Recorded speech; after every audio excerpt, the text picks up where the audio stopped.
At this time, Marel, I'm going to pass it over to you and get myself out of the way. Awesome. Thank you. Welcome, everybody. It's a pleasure for me to be here to talk about something that I love, which is positive intelligence. In the chat, you, Tanya, did put a short participant guide.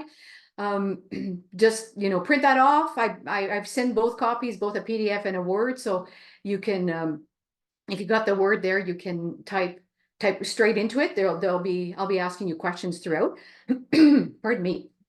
So I'm Marielle Gauthier, and I own Redworks Communications and Coaching. And I work with and I support leaders improve and develop their leadership competency so that they can raise the bar on their performance. And I work with leaders transitioning into new roles, into new careers, or into a new phase of life, especially around the retirement lifestyle planning. And part of that learning that I really focus on with the leaders is that I help them improve their knowledge, their skills, abilities, and mindset to be successful in their roles.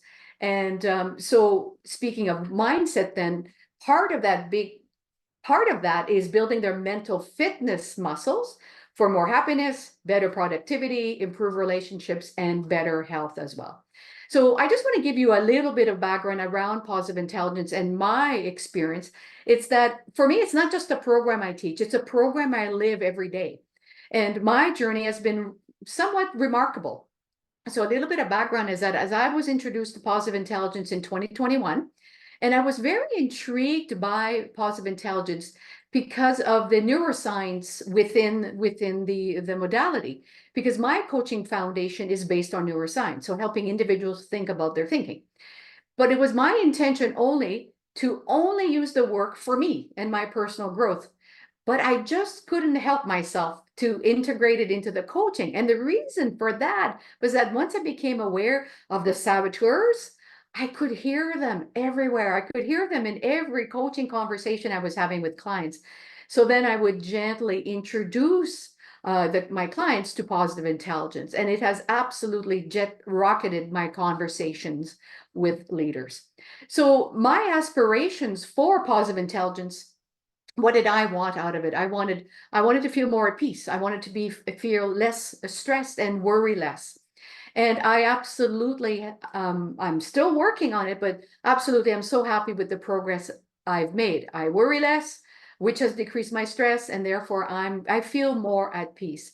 And as other bonuses, I've achieved other outcomes as well. I sleep better, so I fall asleep better. I stay asleep longer. And I also have a better understanding of my own thinking and my own inner voices as well. So that has really, really helped. So positive intelligence, very powerful program, and it's easy to apply. And what's powerful about it is that it has lifelong applications. So once you know about the operating system, which I will talk about it near the end of the presentation, you can apply it everywhere in your life. And I will speak more about this at the end of the presentation. So positive intelligence, or PQ for short, not only applies for individuals, but for teams as well. So I'm hoping that you have your handout open, because what I'd like you to do before I go into the learning outcomes is that I want you to turn to page 2, and I want you to think about your happiness. And happiness is defined as spending more time feeling positive emotions, such as empathy, love, compassion, and less time feeling negative emotions, such as anger, stress, anxiety, shame, blame, regret, on and on and on. Okay, so that's the definition of happiness, spending more time feeling positive emotions. What I'd like you to do, and this is for your own eyes, I'm not going to ask you to share, is in the middle of that page 2, on a scale of 1 to 10, with 1 being low, 10 being high, how do you perceive your overall happiness level? Is it 1, 2, 5, 10? And then the next question is, what do you need to do to move your number closer to a 10? This is just for you, your eyes. I'm going to give you a minute to do that. And let us know if you're having trouble with the documents, and then Tanya can help us out. I'm going to give you a minute to do that.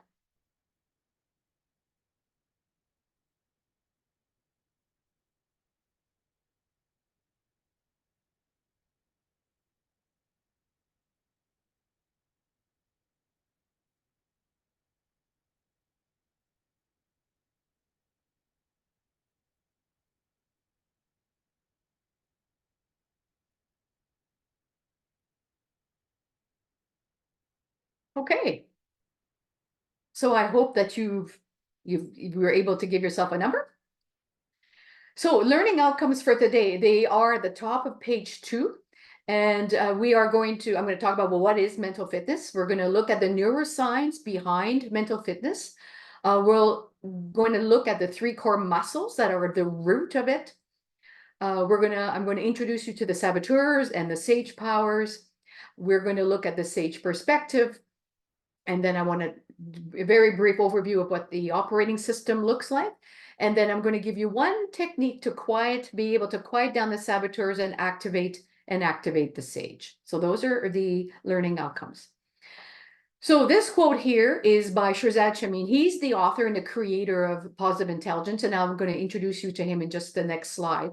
But I've often heard him say every single day, you're actively sabotaging yourself. You're sabotaging your effectiveness and your performance and your wellness and happiness and your relationships. And how do we know this? Because we're human and it's a human condition and we all do it, but it's what we need to be aware of when we're doing it and how to stop doing it. So when we stop sabotaging ourselves, research has shown a number of things. It has shown that teams perform 31% better. Salespeople sell 37% more stuff. We can live 10 years longer. We're going to be 3 times more creative. We're much happier. And we're much happier. Okay, and this can develop very, very quickly. I've had leaders take the 6-week positive intelligence program, and within weeks of starting that program, already I can see the change, and they themselves say, "Oh my gosh, this has been eye-opening," and they start making their changes very, very quickly. So remember, every single day you're actively sabotaging yourself. So how do we counter this? We counter this by increasing your mental fitness level. So you boost your positive intelligence. Yes. No, I just want to check if persons are able to access a document as you go along. So just to ensure that they're following. I know a few persons ask, and I did reshare it. But if anyone is not able to access the document I sent, can you just quickly put that in the chat? Thank you. Thanks, Mariel. Yeah, thank you, Tanya. Yes, please, because I would like you. And if you really can't get into the document, then just open up a Word and just type your answers, and then Tanya can send you the document after. Okay, so what I was saying is that we counter the sabotaging ourselves by increasing our mental fitness. So by boosting positive intelligence or mental fitness, by shifting your negative mindset to a positive mindset. Okay, so I want you to think about it this way. How do we do that? Well, if you're not physically fit, would you feel physical stress as you climb a steep hill?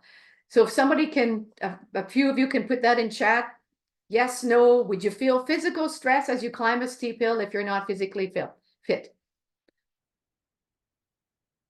So we see yes, absolutely. Yes, absolutely.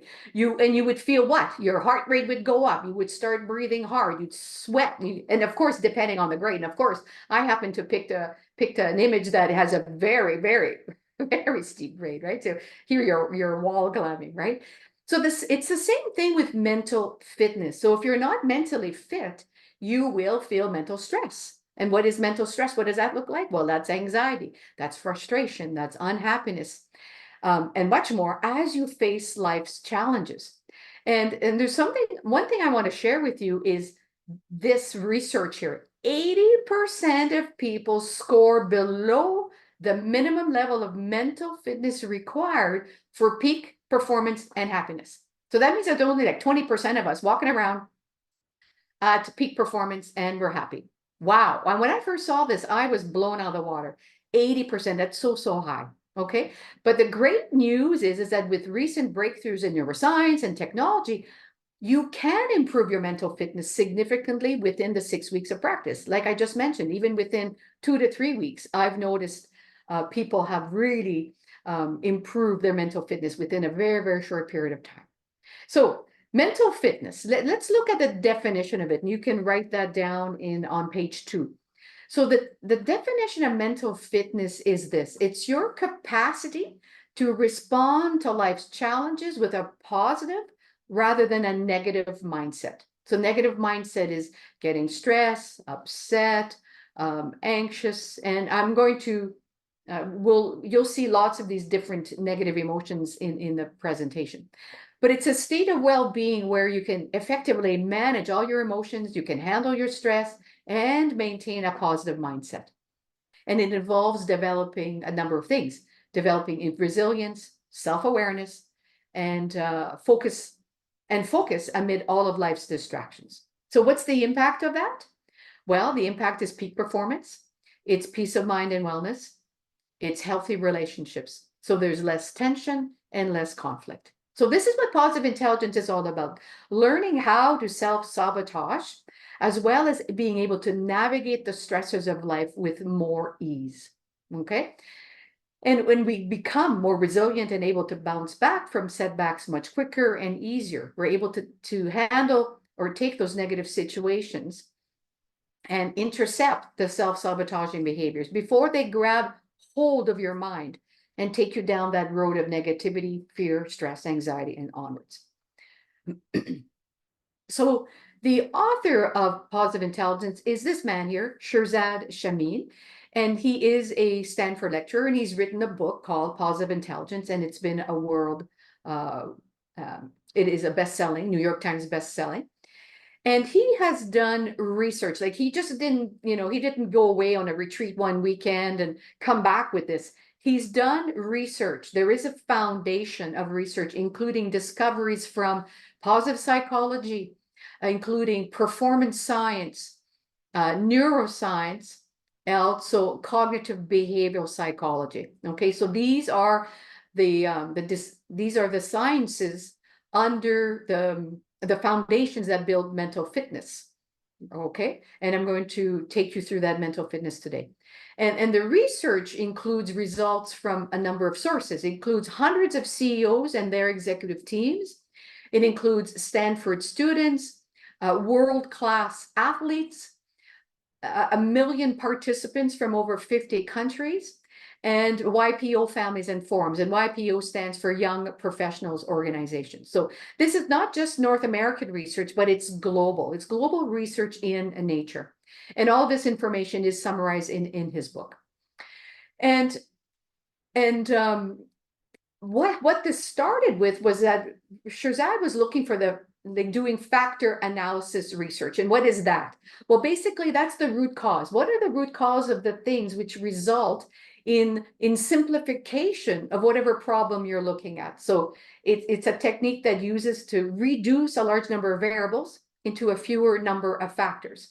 So from his factor analysis, and through all his research, he found that there's only 3 core muscles that are at the root of mental fitness. So these 3 muscles are the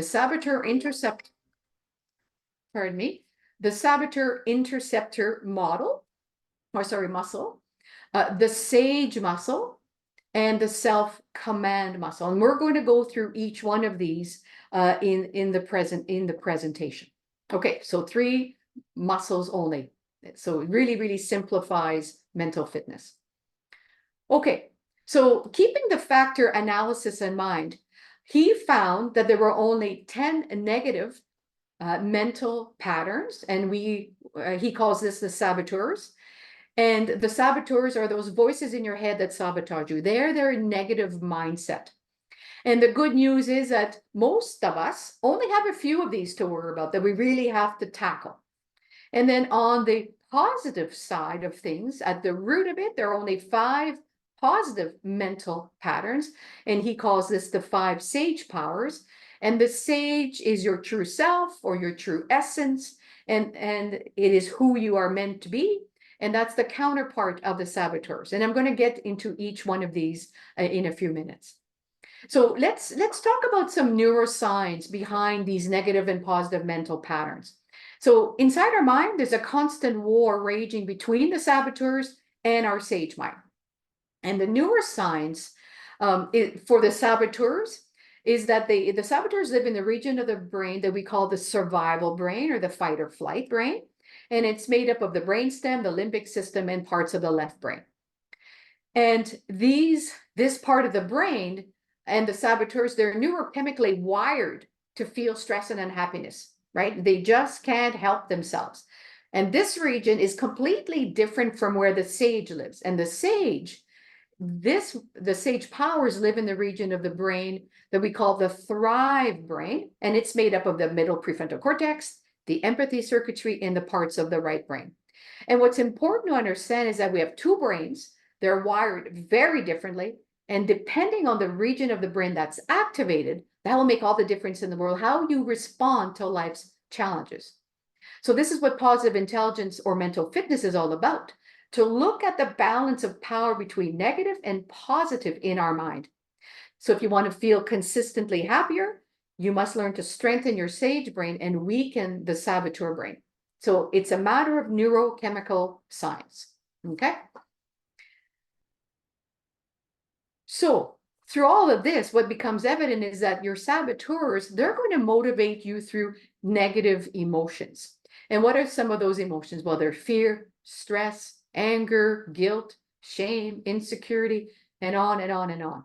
Okay. And I want to ask you, it's kind of a rhetorical question, but up until now in your life, how have you been motivating yourself to do better, to perform better, to learn more? Has it been through fear of something, fear of failure, fear of poverty, looking bad, rejection, fear, stress? And know that stress is the number one negative emotion. Okay. So the saboteurs, they often are running the show. They're running our brain. They're in control. They're at the wheel because if we allow those negative emotions to get a hold of us, then we're not fully control of our brain.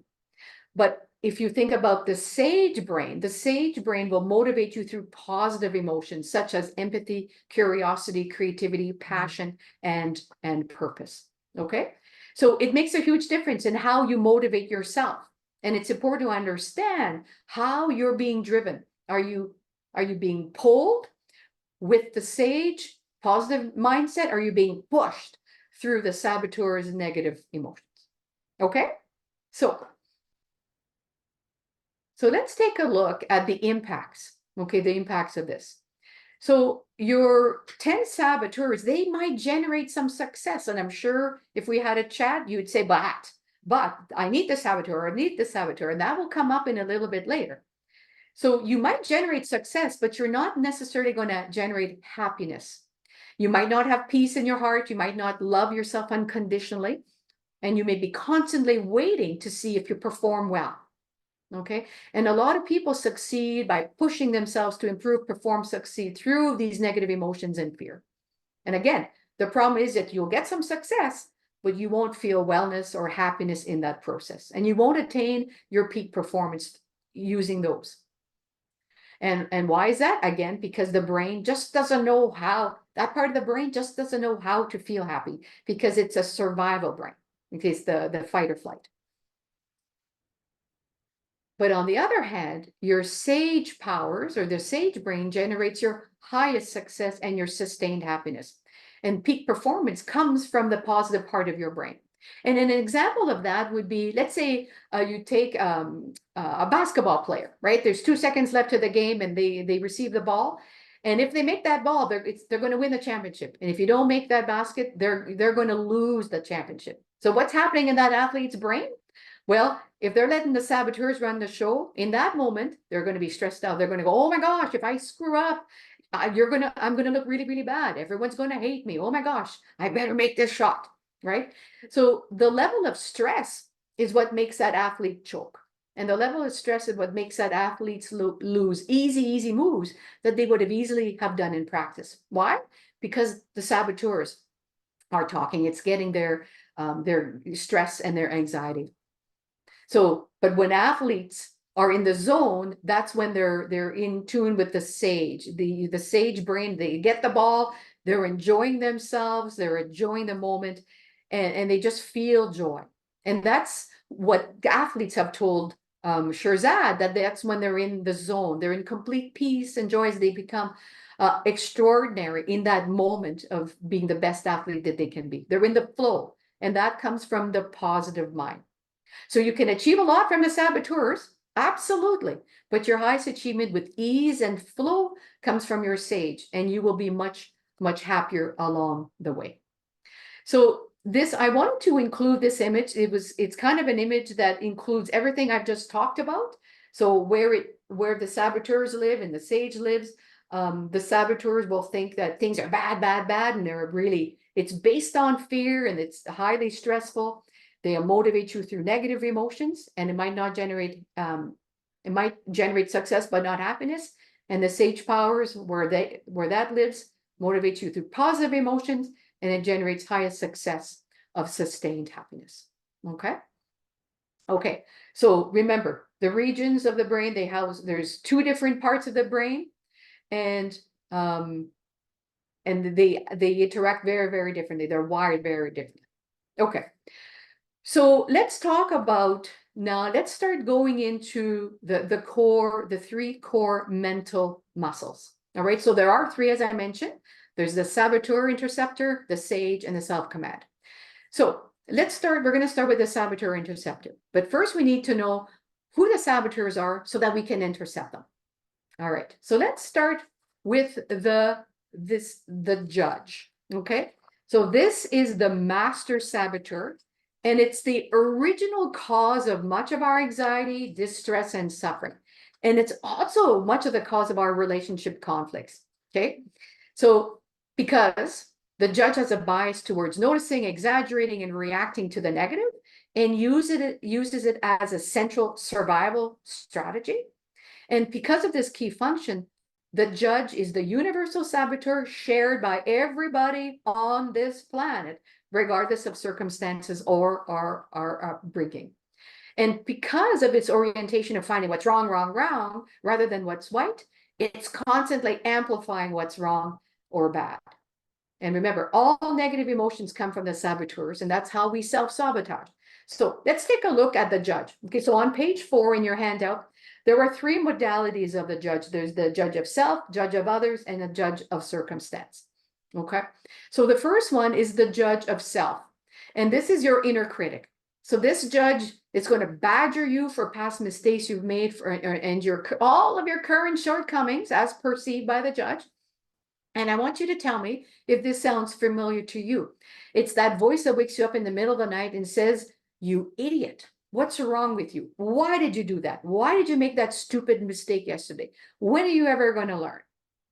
Or it's the voice in you that wakes you up and says, "You're going to fail tomorrow. Who do you think you are? Those people are much smarter than you. They know all of this stuff. What are you going to share with them? You will never be successful."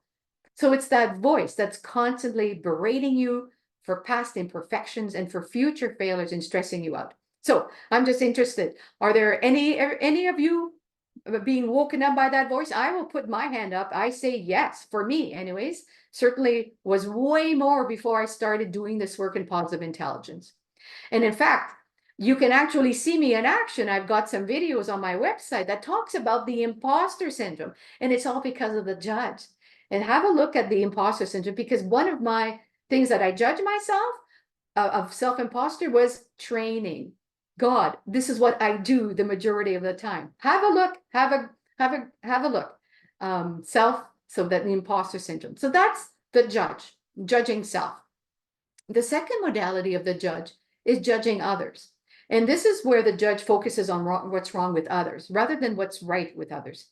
And it gets into inferior and superior comparisons. Okay, so that's the voice in you that's constantly sizing people up and saying, "Oh, this person is too dumb, stupid, unproductive, annoying, this, that, or the other thing." And there's a need to find what's wrong rather than finding what's right with people. Okay, so this is judging of comparisons. The third modality is the judge of circumstances. And this judge, it insists that circumstances are bad, bad, bad, and it's constantly finding what's wrong with situations and circumstances of your life. And this is kind of like, "I'll be happy when" judge. Okay, so the judge tells you that your current circumstance are not enough. They're not good enough for you to be happy right now, today. So the judge says your circumstances are bad, you're bad, and you can't be happy until this thing changes or this thing happens. And what are some examples of that? Well, somebody's wanting to graduate high school, moving out of the parents' home, going to college, graduating, getting that first job. or I won't be happy until I have my own house, or until I find someone and get into a relationship or get married, have children, on and on and on. So I will be happy when. And then the thing with the judges is when you get those things that you want, that you said, I'll be happy when I achieve that, how long does the judge allow you to stay happy before it says, no, no, no, you can't be happy yet?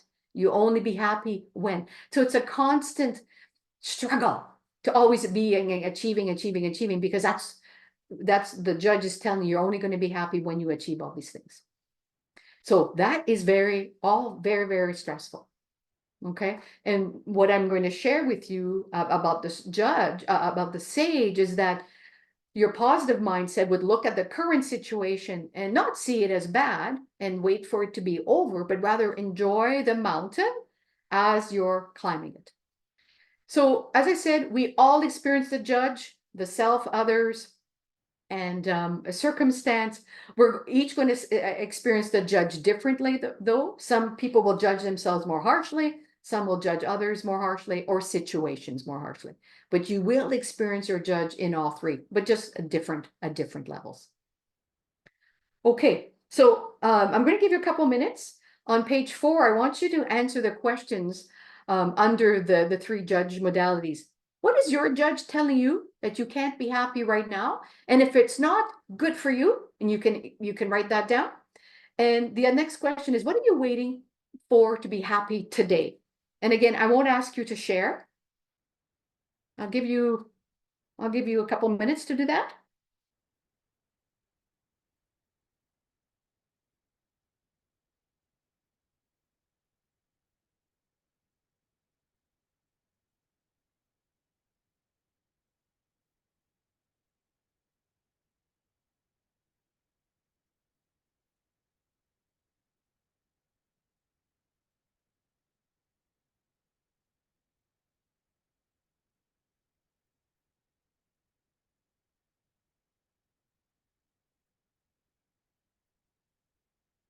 I'll give you 30 more seconds.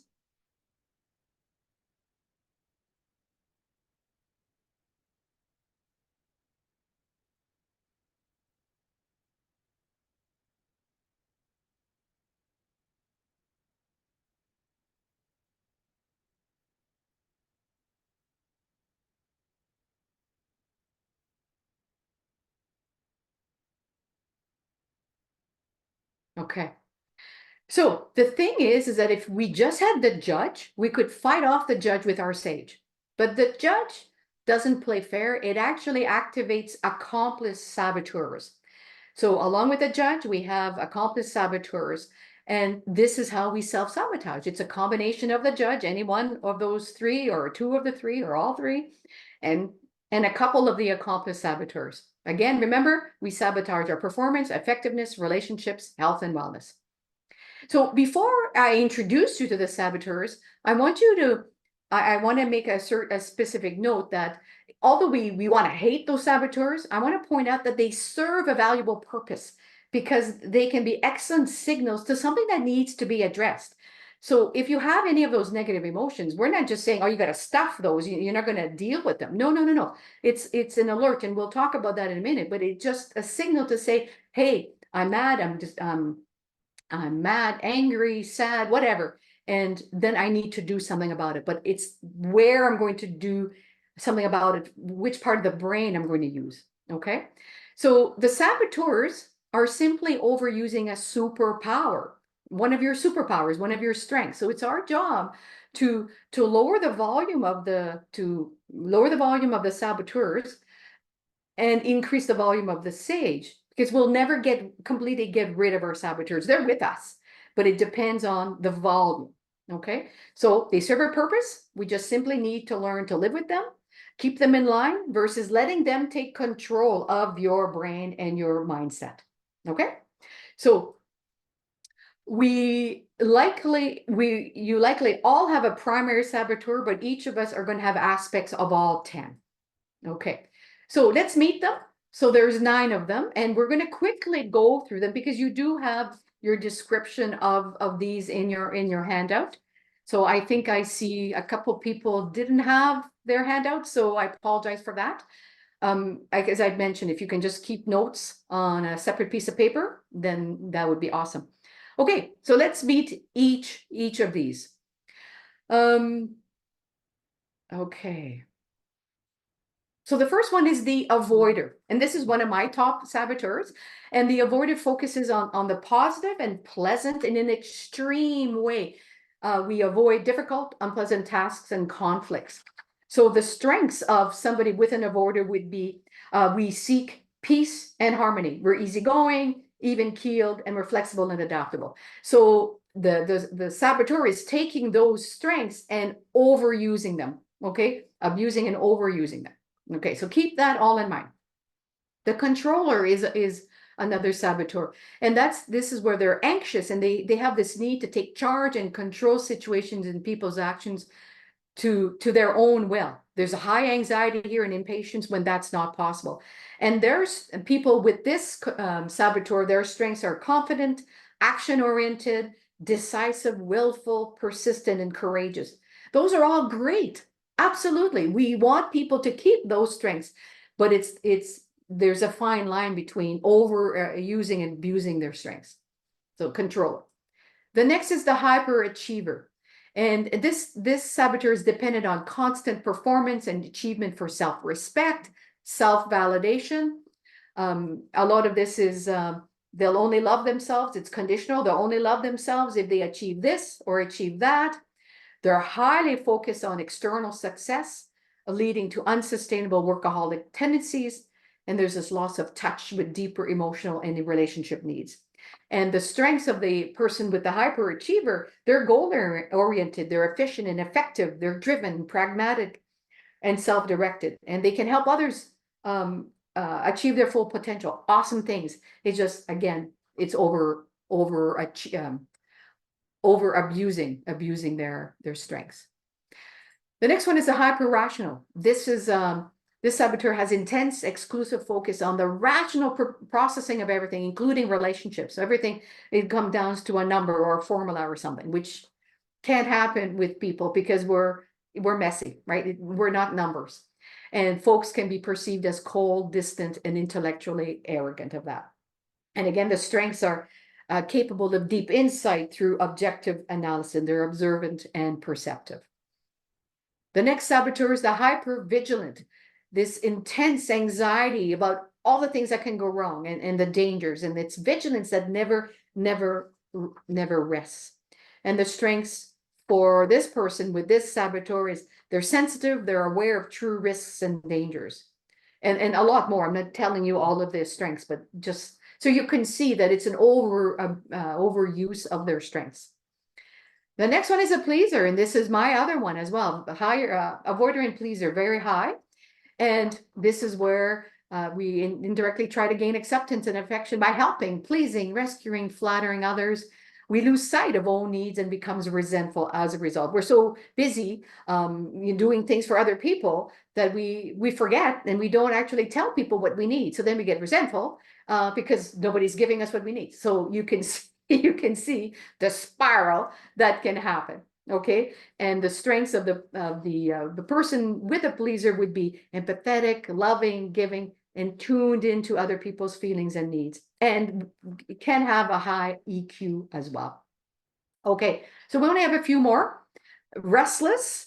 Restless is constantly in search of the greater excitement, the next activity. They're busy, busy, busy. I know a number of people that they're so busy they can barely take a breath, catch their breath. So they're rarely at peace or content with the current activity. They're always looking, well, where else? Where else will I have more fun? Where else will I achieve more? The grass is always greener elsewhere.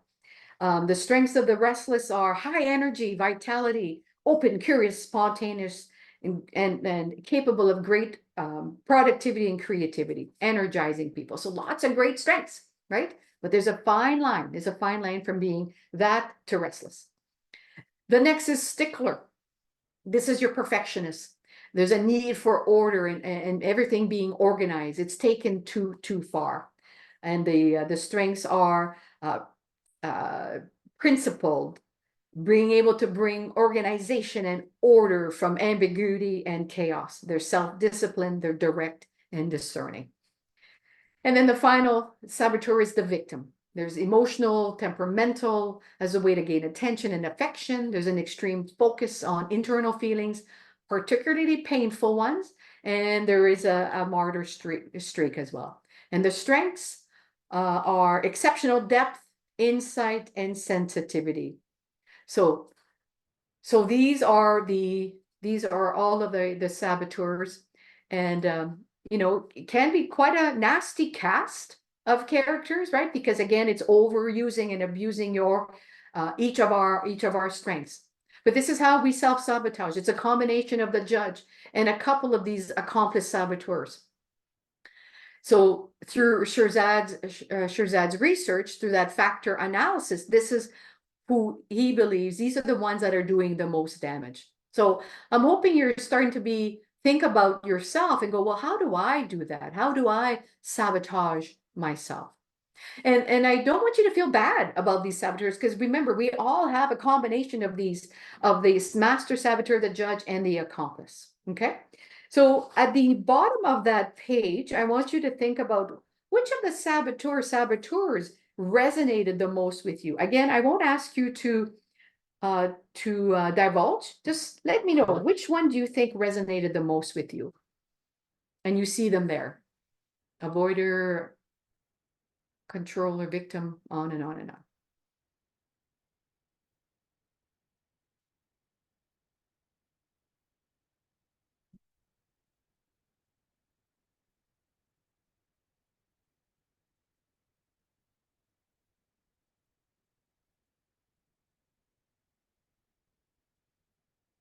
And all I want to see is, can every one of you relate to at least one of them? If you can just put that in the chat with a yes or a thumbs up, just to see if you've resonated with one of them. I don't need to know which one. And I would say yes, the avoider and the pleaser, and of course the judge. So if you can put that in chat, that'd be great. Okay, thank you, Courtney. All right. So a question I often hear is, but aren't negative emotions good for you? Doesn't stress give you that performance edge? Some people say, well, I need my stickler because it's important that I get everything right. Or I know that my controller, my hyperachiever, has driven me through all the success that I've had. So aren't my negative emotions good for me? And I could give you way more examples as well. And that's an important question, right? Are our saboteurs really not good for us? So I want to ask you a related question. Is pain good for you? So I want to ask you a related question. Is pain good for you? If you can give that a think for a minute, put that in chat. Yes or no, thumbs up, thumbs down. Is pain good for you? So we have pain's a catalyst for growth.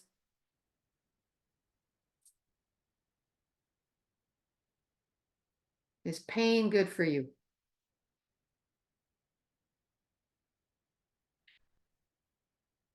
So I see some thumbs up. Thank you. So the answer to that is yes. The answer is yes, because if I put my hand on a hot stove, it's good for me to feel pain. Otherwise, I'm going to keep my hand on that hot stove and I could burn my hand to the bone. So yes, feeling pain is good when something is going wrong. So a follow-up question for you. For how long do you want to feel the pain of your hand on that hot stove before you get the message and remove your hand? How long do you want to feel that pain? What are your thoughts? One, yes, absolutely. Thank you. Yes, a second, right? So as quickly as I get that message to the brain takes action, I remove my hand, right? So it's the same with negative emotions. So the question that I ask is, for how long do you want to feel stressed, upset, angry, ashamed, worried, resentful, disappointed, resentful, all of those negative emotions? For how long do you want to feel all that?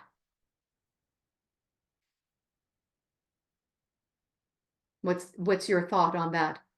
So if physical pain, you only want to do it a second, split second. What about emotional pain? How long do you want to spend? Same answer.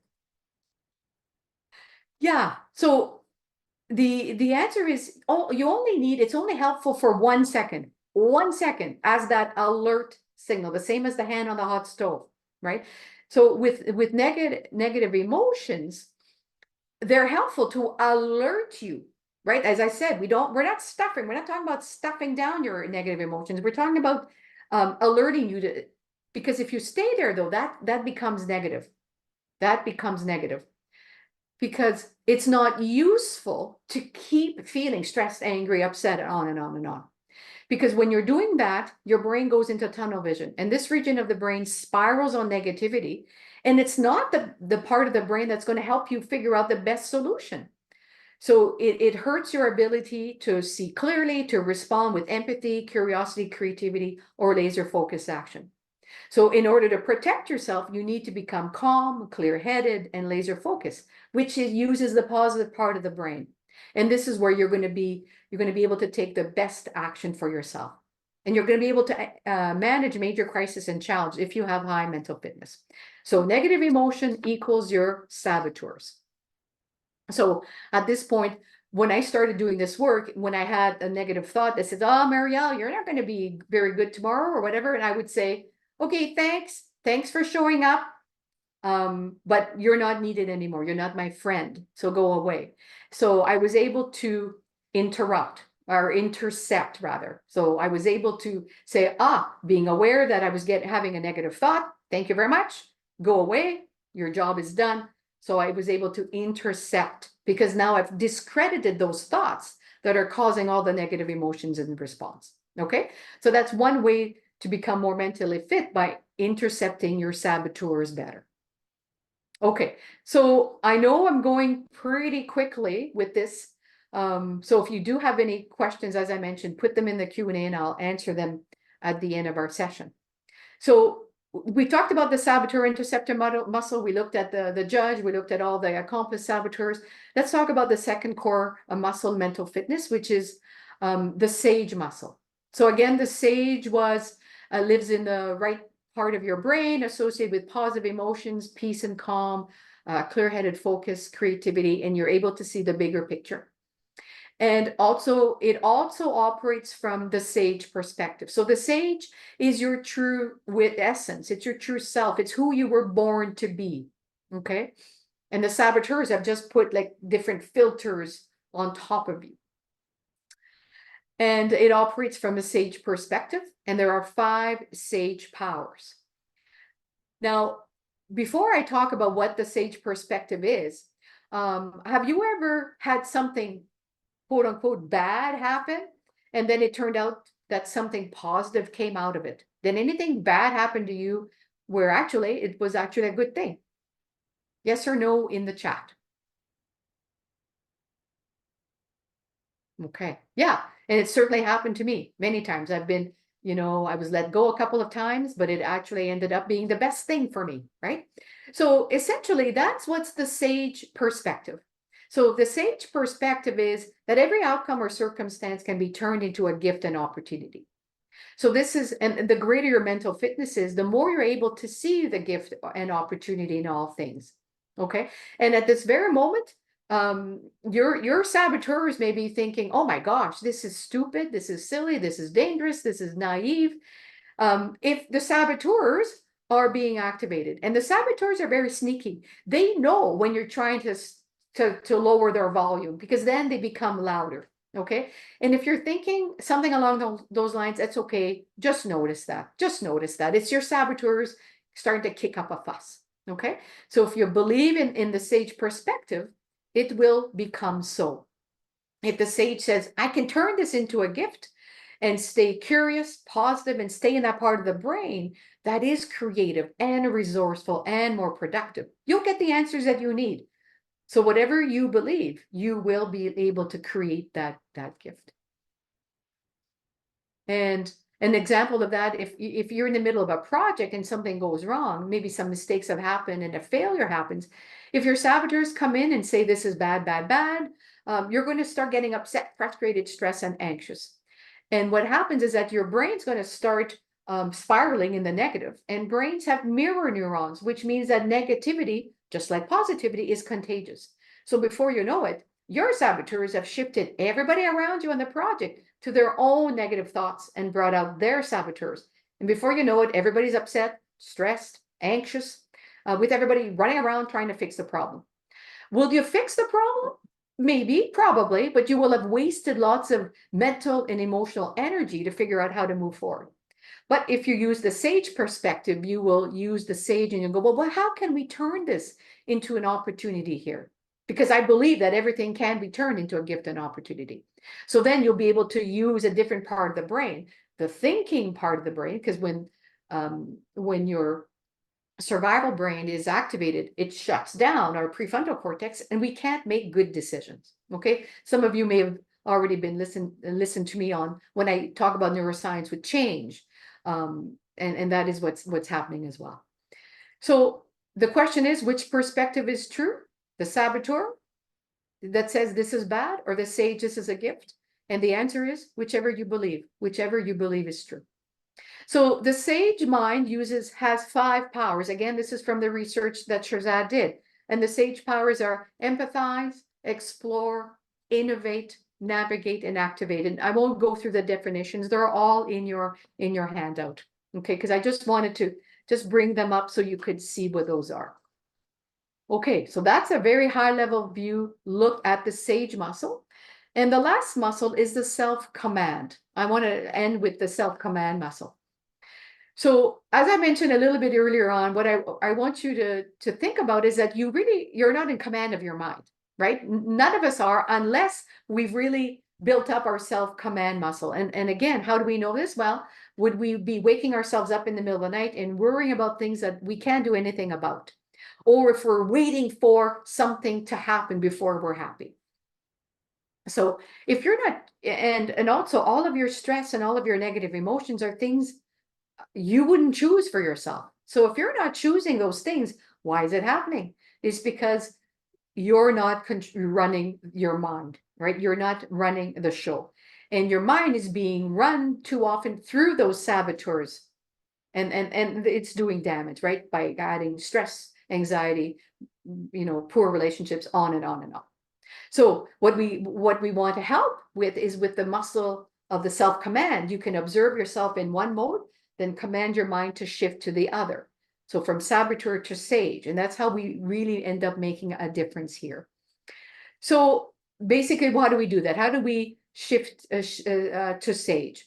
So the way we build up our self-command muscle is through an exercise we call a PQ rep. And a PQ stands for positive intelligence quotient, which is the measure of your mental fitness level. And in fact, you can measure that for you, and I can tell you how you do that. So like I started the presentation off with, is that if you're physically fit, you'll be able to climb those steep hills without physical stress. Similarly, if you're mentally fit, you can handle life's great challenges without or decrease that mental stress, frustration, or other negative emotions. So it's just like physical fitness. If you want to build your bicep muscle, you got to use a weight, a dumbbell or a barbell, and you're going to do lots of reps, right? So to build your mental muscles, the way you do that is through a 10-second PQ rep. So maybe many of you do mindfulness or meditation. That's great. Keep doing that. So, but PQ reps are the core building blocks of mindfulness and meditation, because you can do PQ reps anytime. In boardrooms, if you're having a heated exchange with somebody, you can do it even with your eyes open, right? Your eyes open, and then you can start to slowly get out of that negative mindset. So what is a PQ rep? Well, it's a 10-second exercise that shifts the mind's focus to present moment awareness of physical sensations. So rather than continuing on to explain it, I'm going to invite you to join me. And don't worry, I'm not putting on psychedelic music. I'm not lighting any scented candles here. So, and there's a different number of ways you can do this. So it can be done through breath, through sound, sight, or touch. And so basically basically what we want to do is just get out of our mind and get back into our body. Okay. So what I'd like, before we start, and I'd like you to go to top of page 7. The question for those of you who don't have the handout is, one word that best describes your current state of being. Just one word that describes your current state of being. You don't need to put it in chat, just for yourself. I'll give you 20 seconds for that.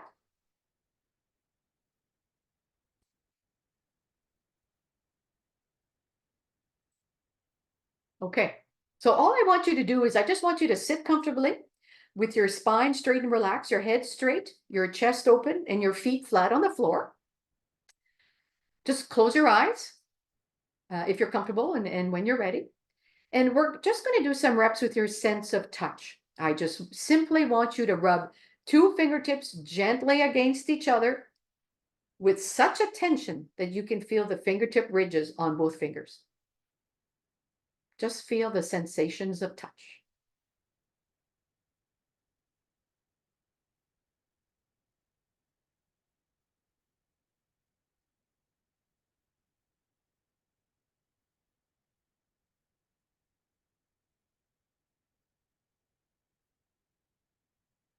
Okay, that's it. I went a little bit longer than 10 seconds. I was probably about 15 or so. And that's all it really takes. There have been research done by fMRI that actually shows a different activation of the brain. There's less activation in the survival brain and more activation in the thrive brain with just a 10-second PQ rep. So I want you to think about what's one word that best describes your current state of being after doing that 10-second or 15-second PQ rep. Has it changed? If it hasn't, that's okay. Don't stress. But has it changed? Just write that down and don't worry about putting it in chat.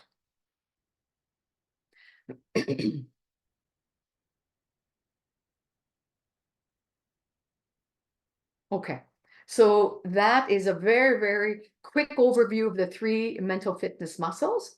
I now want to just start, as we start to close, thinking about the operating system. And as I mentioned at the beginning, it's a powerful program because the operating system, there's a lifelong application. And once you know the system, you can apply it everywhere in your life. Stress management, conflict management, leadership, productivity, persuasion, communication, better sleep, loss of weight, parenting, and the list is endless. So this is the operating system. If you're feeling negative emotions for more than 1 second, stop. You're in saboteur mode, just notice. Do PQ rep. It can be as simple as just the finger, rubbing your two fingers together. That's going to quiet the saboteurs and activate the sage.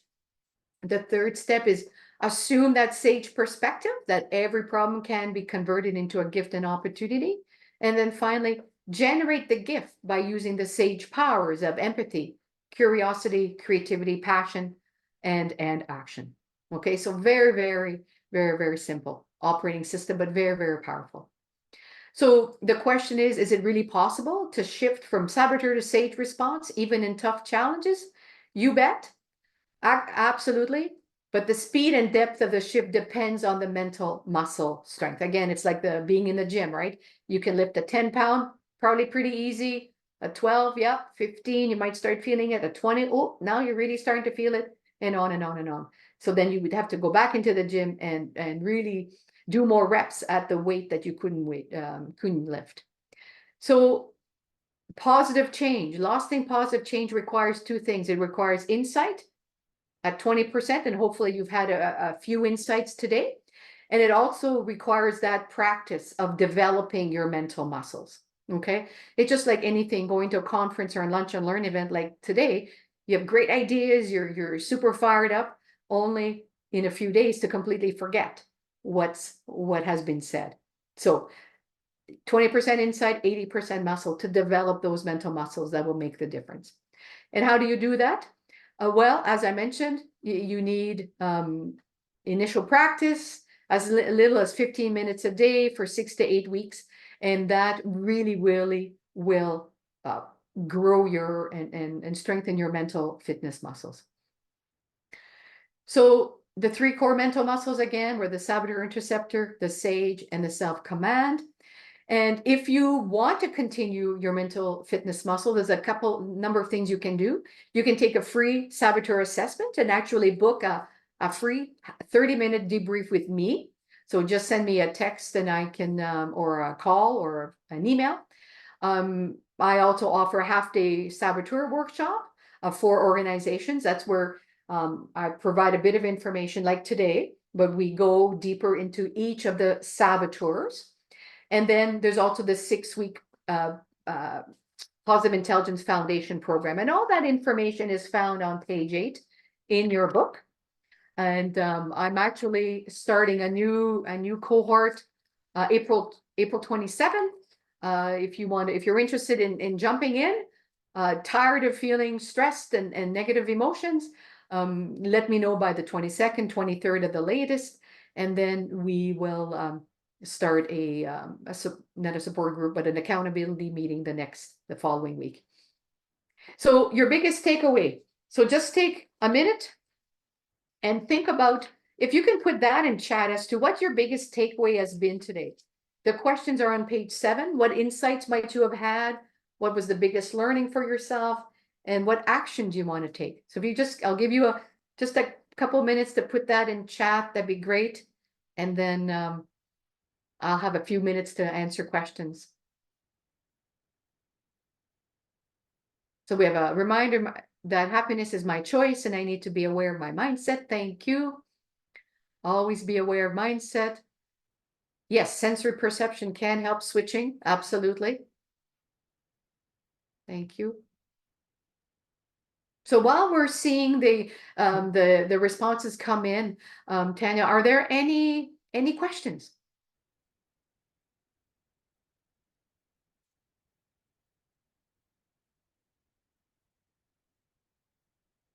Some questions in the Q&A.